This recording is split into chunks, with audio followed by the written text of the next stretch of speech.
বন্ধুরা, বহুদিন পর একটা ভিডিও নিয়ে এসেছি। দেরি করে ভিডিও দেওয়ার জন্য সকলের কাছে আমি ক্ষমা প্রার্থনা করছি। সত্যি কথা বলতে বাংলাদেশিদের নিয়ে ভিডিও বানাতে বানাতে আমার মাথাটা পুরো আবর্জনা স্তূপে পরিণত হয়েছিল। আমি কদিন একটু বিশ্রাম চাইছিলাম। ভাই, এদের নিয়ে ভিডিও বানাবো না। ভাই, কত বানাবো? কিছু মানুষ থাকে জীবনে শুধরায় না, বাংলাদেশিরা সেরকম ধরনের। এটা কোনোদিন শুধরাবে না। ফেসবুকে আপনি এই ধরনের পোস্ট হাজারো দেখতে পাবেন, যেখানে বাংলাদেশিরা মিথ্যা প্রচার করে বেড়াচ্ছে। তাদের মিথ্যাচারিতার জন্যই আজকে তারা পৃথিবী বিখ্যাত হয়ে গেছে, যে বাংলাদেশিরা এমন ধরনের জীব যারা শুধু মিথ্যা কথা বলে বেড়ায়, যাদের মুখ থেকে কোনোদিন সত্যি কথা বেরোয় না, মিথ্যা লগ্নে জন্ম।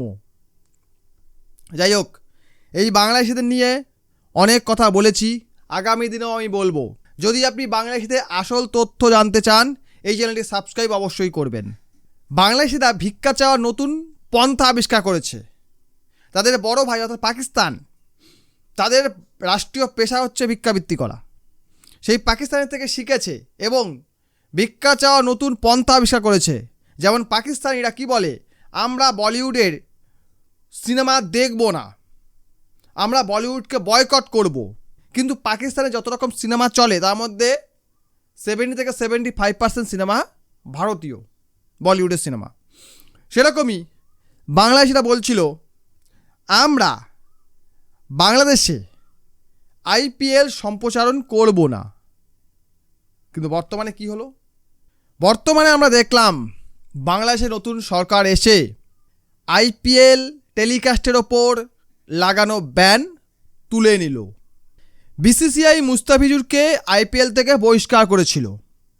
তখনকার বাংলাদেশ গভর্নমেন্ট নুনুবেলের গভর্নমেন্ট কি বলেছিল, যেহেতু মুস্তাফিজুরকে আইপিএল থেকে বাদ দিয়েছে, তাই আমরা আমাদের দেশে আইপিএল সম্প্রসারণ ব্যান করলাম। নাম্বার 2, আমরা ভারতে খেলতে যাব না, কারণ ভারত আমাদের অপমান করছে। বাংলাদেশের মান অপমান, বাংলাদেশকে ভারত অপমান করছে, সেই কারণে তারা ভারতে খেলতে আসবে না। তারা একটা নাটক শুরু করলো এবং দেখতে পেলাম আমরা এই নাটকের মধ্যে লস তাদেরই হলো। বাংলাদেশকে ছাড়াই টি20 ওয়ার্ল্ড কাপ হলো এবং ভারত চ্যাম্পিয়ন হলো। তারপর বাংলাদেশের সুর দেখলাম কিছুটা পাল্টে গেল। তারা বলতে শুরু করলো, পাকিস্তানের জন্য হয়েছে, এই সরকারের জন্য হয়েছে। ওখানকার বোর্ডের যারা কর্মকর্তা ছিলেন তারা বলছে, এই বোর্ডের জন্য হয়েছে, পাকিস্তানের জন্য হয়েছে, আমাদের কোনো দোষ নাই। আমরা চাইছিলাম বাংলাদেশ খেলুক, কিন্তু সরকার চায় নাই। সরকার প্রথমেই কইছে, আমরা ভারতে খেলতে যাবো না। এইসব টালবাহানার পরে বাংলাদেশে ইলেকশন হলো, ওয়ার্ল্ড কাপে ওরা খেলতে আসবে না। তারপর একে অপরের গায়ে দোষ চাপা শুরু করলো। কখনো সরকার বলছে বোর্ড কর্মকর্তারা দায়ী, প্লেয়াররা দায়ী, আবার বোর্ড বলছে সরকার দায়ী। এরকম একে অপরের দোষ চাপা শুরু করলো এবং ওয়ার্ল্ড কাপ মিটে গেল। এরই মধ্যে ভোট হলো, বাংলাদেশে ভোট হলো। সেই ভোটে দেখলাম তারেক রহমান প্রধানমন্ত্রী হলেন।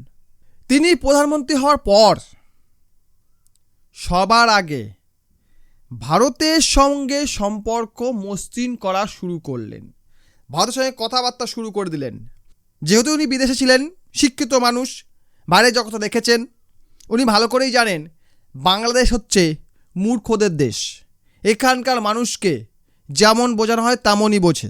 তাই তারেক রহমান ঠিক করলেন যে ভারতের সঙ্গে সম্পর্ক উন্নতি করতে হবে, মসৃণ করতে হবে, নইলে আমরা বাঁচতে পারবো না। এবং বর্তমানে কি হচ্ছে জানেন, ভারত থেকে বাংলাদেশের ইম্পোর্ট বেড়ে গেছে। সেই ইম্পোর্টে যোগ হয়েছে পেট্রোল ডিজেল। আগেও যেত, কিন্তু এখন বেশি পরিমাণে যোগ হয়েছে। ভারত আবার এই পেট্রোল ডিজেলের ওপর ট্যাক্স চাপিয়ে দিয়েছে, এক্সপোর্টের ওপর, যে কিনবে ট্যাক্স দিয়ে কিনতে হবে, আমরা দেব না, এগুলো আমাদের এমনি শর্টেজ আছে।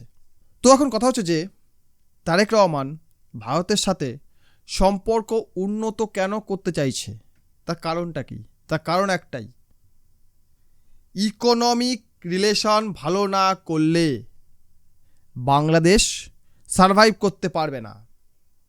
এমনিতেই দেশটা পুরো একদম হোগা মারা গেছে, তারপরে আরও যদি নতুন সরকার এসে ভারত বিরোধিতা করে তাহলে দেশটা ধূলিসাৎ হয়ে যাবে।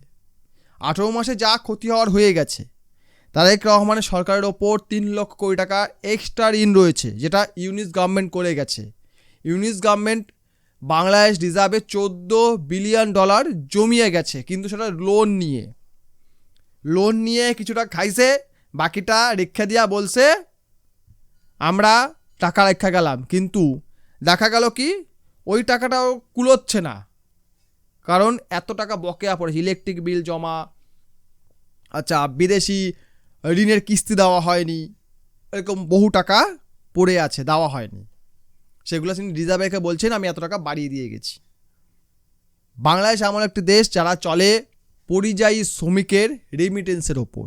তাদের দেশে বিদেশি মুদ্রার প্রধান উৎস রেমিটেন্স।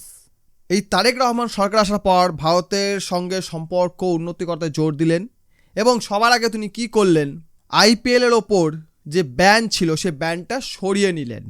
বলছেন যদি ক্রিকেটকে বাঁচাতে চাও তাহলে ভারতের সঙ্গে ক্রিকেটিং রিলেশন মসৃণ করো।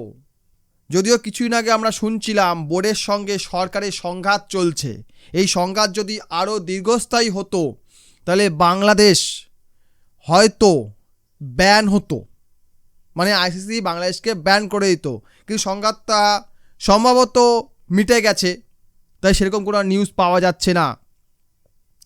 এই তারেক রহমান কি বলছেন যে ক্রিকেটকে যদি বাঁচাতে চাও ভারতের সঙ্গে ক্রিকেটিং রিলেশন ঠিক করো, আইপিএল সম্প্রসার করো, এতে আমাদের লাভ। আইপিএল সম্প্রসার হবে, এদেশের লোক দেখবে, ওই ব্রডকাস্টার যে টাকা আয় করবে তার থেকে কিছুটা ট্যাক্স রূপে আমাদেরকেও দেবে, সরকারের আয় হবে, কাজেই এই সম্প্রসার করো। আর 2 নম্বর, আমাদের দেশের প্লেয়াররা কোয়ালিটি ক্রিকেট খেলে না, তারা খেলতে পারে না, গিয়ে শুধু সার্কাস দেখায়। এই আইপিএল সম্প্রসার হলে কোয়ালিটি ক্রিকেট দেখতে পাবে, একটা লিগ কিভাবে অর্গানাইজ করতে হয় সেটা তোমরা শিখতে পারবে। কারণ বিপিএল বালের প্রিমিয়ার লিগ, সেই বিপিএল নামে যে সার্কাস তোমরা দেখাও, যেটা মাঝে মধ্যে টুর্নামেন্ট চলাকালীন বন্ধ হয়ে যাচ্ছে, টুর্নামেন্ট অনগোয়িং হঠাৎ করে দেখালো প্লেয়াররা স্ট্রাইক করে দিয়েছে আমরা খেলতে যাব না, প্লেয়াররা স্ট্রাইক করে, এটা নতুনত্ব, সেটা বাংলাদেশেই হয়। তো তারেক রহমান তাই কী বলছেন দেশবাসীকে যে আইপিএল দেখলে বুঝতে পারবে কীভাবে একটা লিগ অর্গানাইজ করতে হয়। আর যে প্রথম কারণটা বললাম, যদি ক্রিকেটকে বাঁচাতে চাও ভারতের সঙ্গে ক্রিকেটিং রিলেশন মসৃণ করো, স্পোর্টিং রিলেশন মসৃণ করো। আর সেই কারণে সেপ্টেম্বরে সম্ভবত ভারত বাংলাদেশে সিরিজ খেলতে যাচ্ছে, সেই কারণে হয়তো যাচ্ছে। আর এটা যাচ্ছে কারণ জানেন, বাংলাদেশে রিকোয়েস্টে, কারণ এই সিরিজটা হওয়ার কথা ছিল 2025 সালে, 26-এ হচ্ছে। যদি হয় এখনও পর্যন্ত বলা যাচ্ছে না, আবার যদি মাঝখানে ওখানকার পাবলিকদের তার কেটে যায়, ভারত গো ব্যাক, ফিরে যাও, তোমাদের এখানে খেলতে হবে না। ভারতের যদি সিকিউরিটি ইস্যু হয়ে যায় তাহলে ভারত তো যাবে না, দেখা যাবে হয়তো ক্রিকেটে ধ্বংস হয়ে যাবে। আর ভারত যদি না যায় বাংলাদেশ ক্রিকেট বোর্ডের হিউজ লস হবে, কারণ ভারতের একটা ট্যুর, বাংলাদেশ ক্রিকেটের পুরো বছরের বাজেট, ভারত একটা ট্যুর করলে যে টাকা আয় হবে সেটা দিয়ে বাংলাদেশ ক্রিকেট বোর্ডের পুরো বছরের খরচা উঠে যাবে, ওখানকার প্লেয়ারদের স্যালারি থেকে A to Z উঠে যাবে। কাজে ডিয়ার বাংলাদেশি, আইপিএল ব্যান কইরা দিছি, ভারতের ক্রিকেট আমরা দেখুম না, এই ধরনের কথা আর বলিস না, এটা তোদের মুখে মানায় না, তোদের দৌড় আমরা জানি, তোরা ফেসবুকে যত লাফান লোফান করতে পারিস, কারণ ফেসবুক হচ্ছে ফেক নিউজের আতুর ঘর, কোনো গাইডলাইন নেই, কোনো কিছু নেই, যে যা পাচ্ছে বলে যাচ্ছে, ফেসবুক সেটা প্রমোট করে যাচ্ছে। এই কারণে ফেসবুক আমি অ্যাক্টিভ থাকি না। আমার পেজ আছে, অবশ্যই আছে, পেজও আছে, অ্যাকাউন্টও আছে, কিন্তু আমি অ্যাক্টিভ থাকি না সেইভাবে। এটা ফেক নিউজ চলে বেশি। আর বহু লোককে দেখি ফেসবুকে নিউজ দেখে বলে কি এটা ফেসবুকে দেখা গেছে, এটা নিশ্চয়ই ঠিক হবে, হনুমানের দল। তো যাই হোক, বাংলাদেশের মিথ্যাচার, মিথ্যা প্রচার, এর থেকে সাবধান থাকবেন। আর বাংলাদেশিরা ভারত বয়কট মারাচ্ছিল, এখন কি হলো, সেই আইপিএল তোদের ছাড়তে হলো, সেই ভারতে পেট্রোল নিতে হচ্ছে, ডিজেল নিতে হচ্ছে, দেশের পেট্রোল পাম্পগুলো লম্বা লাইন পড়ে গেছে, লম্বা লম্বা লাইন পড়ে গেছে দেশের পেট্রোল পাম্পে। কাজেই একটু সামলাই কথা ক, ঠিক আছে, একটু ভেবেচিন্তে কথা বল, কি বলছি না বলছি। ছাগলের দল সব। ভিডিও লাইক করুন, কমেন্ট করুন, বন্ধুর সঙ্গে শেয়ার করুন। আপনার মূল্যবান বক্তব্য এই ভিডিও কমেন্ট বক্সে অবশ্যই কমেন্ট করে জানান। ভিডিও দেখার জন্য অসংখ্য ধন্যবাদ।